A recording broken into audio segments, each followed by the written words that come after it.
Hello. Last week I posted a video about the murder case in New Canaan, Connecticut, where 20-year-old Sebastian Van Stockum has been arrested and charged for killing his own mother, 55-year-old antique dealer Laura Williams, at their home with a hammer. A passing motorist called police after hearing a male voice yelling for his mama in this wooded area at about 10:30 p.m. on October 24, 2025. This attack started inside their home on Gertis Road.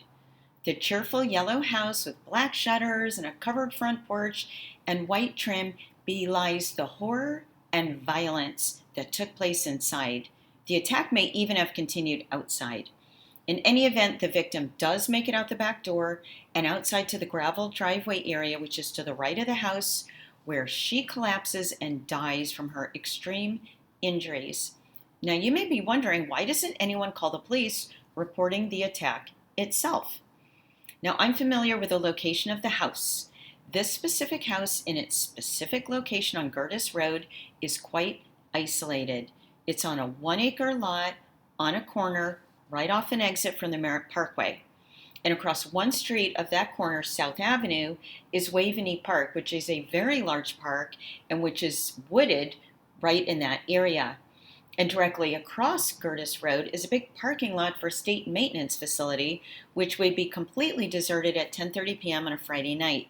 So there just aren't many residential properties close enough to be within earshot, which explains why it was a passing motorist who hears sounds of distress after the murder. So what statements does Van Stockum make to the police? Well, the police say that they read Van Stockum his Miranda rights and that he then tells officers, "I did it. I took my mom's life." He says, "I tried using a knife, I tried using a hammer, and I used my fists." As part of his confession, he tells officers that the weapon is out in the driveway, and sure enough, the officers do find the hammer out near his mom's body.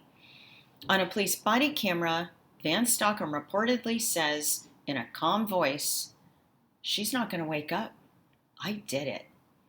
He also says, "I was a problem ever since I was born. I don't have time to take any pressure off me. I want all the pressure. I want to be crushed." And he says, "I deserve to suffer." Van Stockum also tells police that he's not mentally well. The autopsy establishes the cause of death to be blunt injuries of the head and the manner of death obviously to be homicide. Now, Van Stockum appears in Stamford Superior Court 2 days after the murder, and his bond is set at $2 million. The probable cause hearing is scheduled for January 2, 2026. He's applied for a public defender. So we've got a case where Van Stockum called 911 and turned himself in. He confessed. He was right there at the crime scene. He was the only one there, and he was found covered with blood. So what can a defense attorney do with this case moving forward? Please stay tuned.